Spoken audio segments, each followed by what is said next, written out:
Good morning, second graders. I hope you are having a fantastic day so far.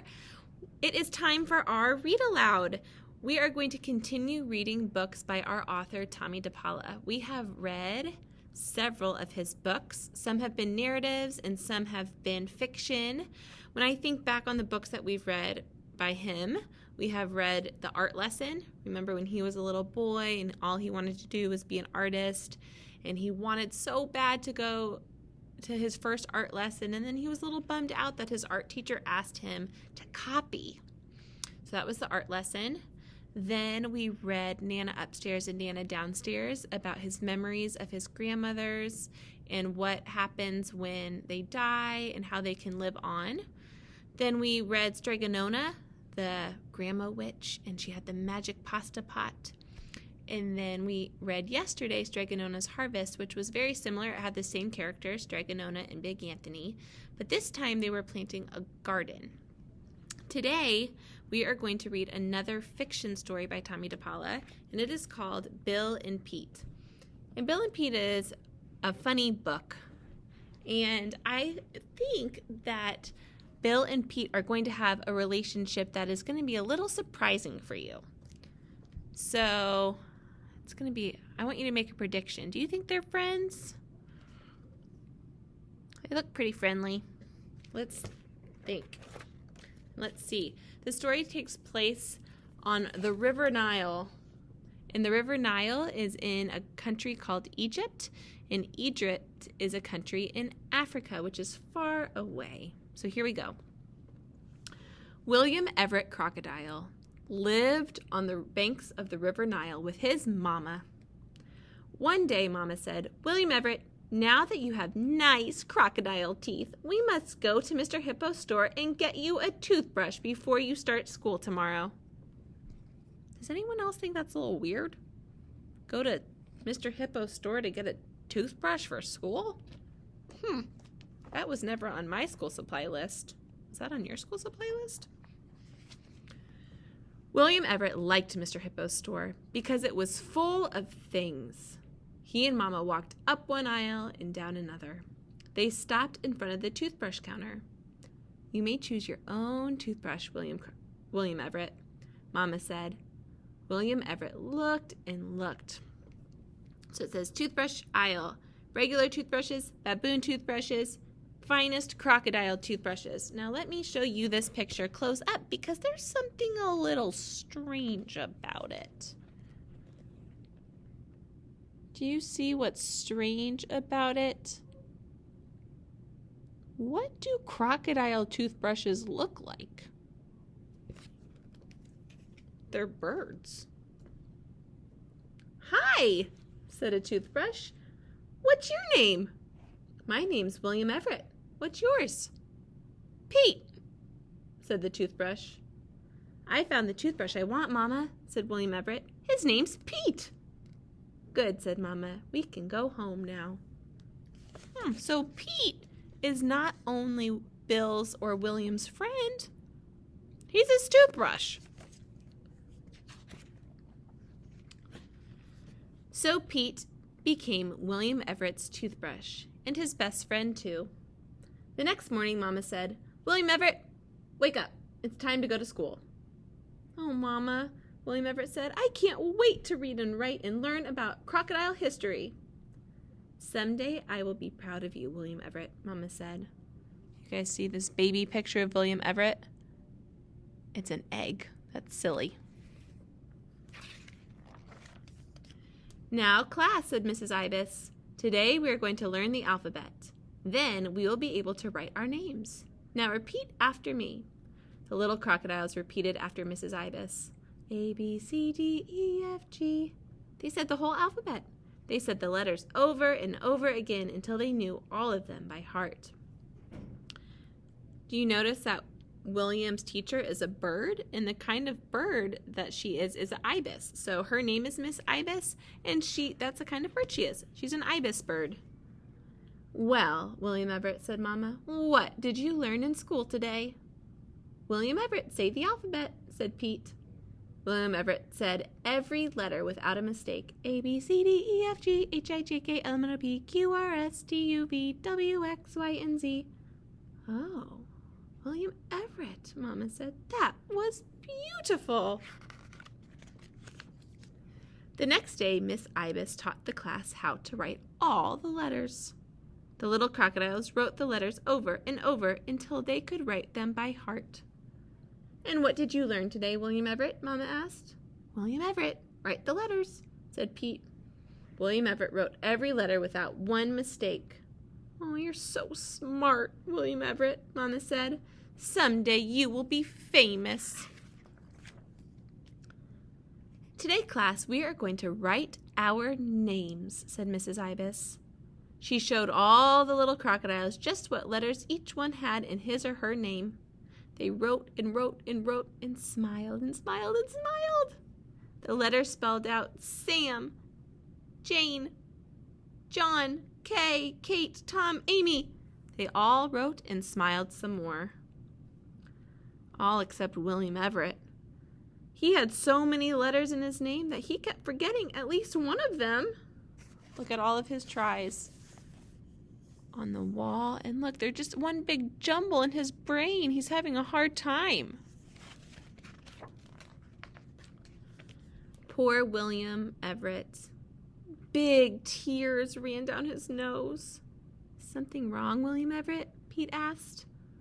"I'll never learn how to write my name," he cried. "It has too many letters." Now, William Everett," said Pete.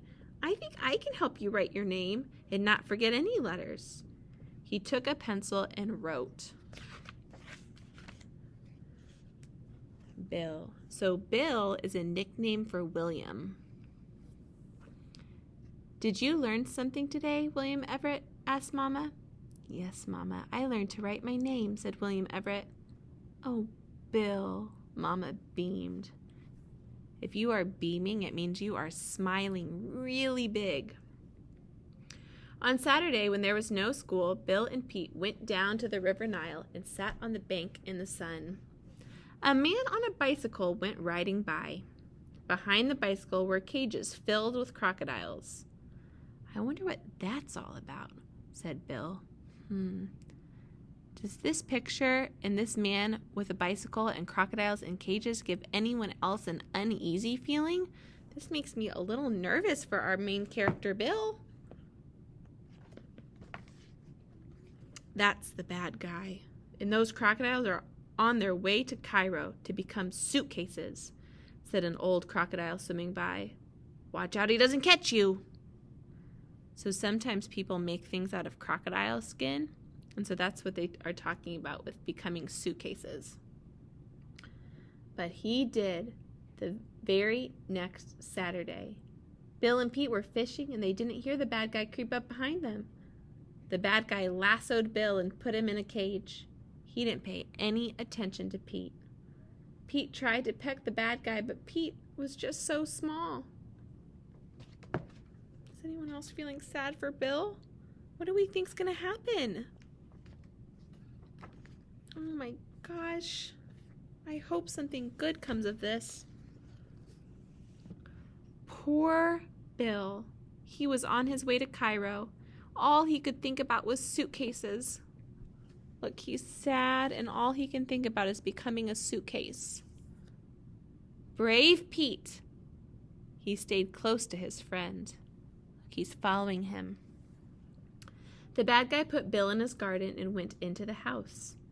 "Run me a nice hot tub, Jeeves," the bad guy said to his butler. "I will take a bath before dinner.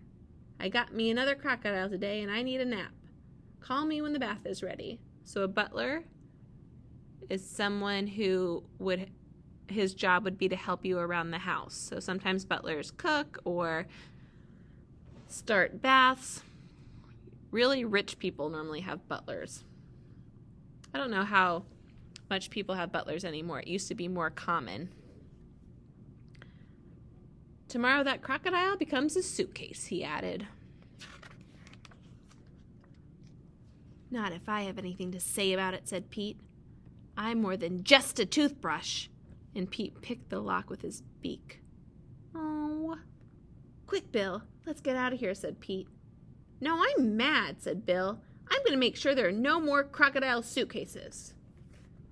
Okie dokie. I want you to pause right here, and in your writer's notebook, I want you to write about what your prediction is. Okay, so Pete has just freed Bill. And Pete says, let's go back. And Bill says, no, I'm mad.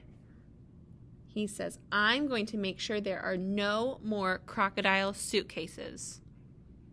Okay, so in your writer's notebook, you are going to write what you think happens. What is your prediction? And you are going to draw a picture to go with it. So right now, you are pausing this. And you are not going to restart this story until you have that done. So you have what you think is happening next. I think, in a complete sentence. So don't just say,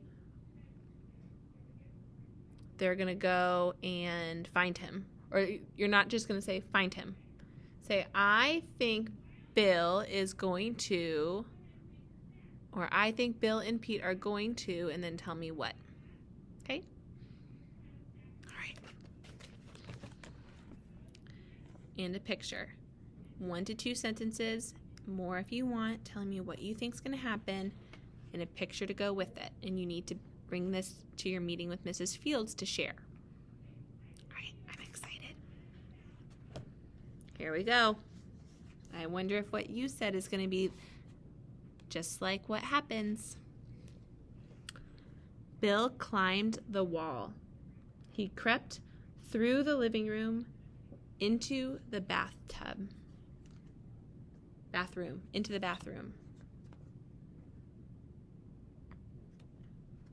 Your bath is ready, sir, said Jeeves. And there was Bill, right with the rubber ducky.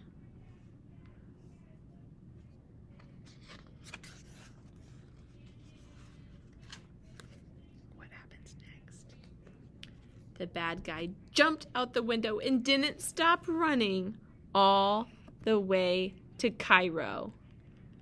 Oh, look, a nice dinner, said Pete, and I am hungry.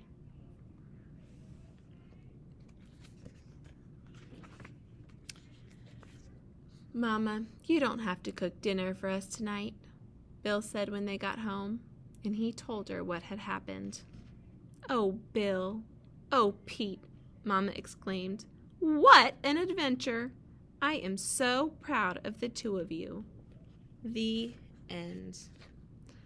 I hope you enjoyed that story as much as I do. I think that their friendship is sweet. I think that they're clever. I think this book is funny. I also wonder if you came up with the same ending or prediction of an ending that I did. That was not the same prediction that I had in my head when I first stopped. So I'm wondering what yours was, and I'm excited to see them. Remember to bring them to your live meeting with Mrs. Fields. All right, I will see you later. Bye.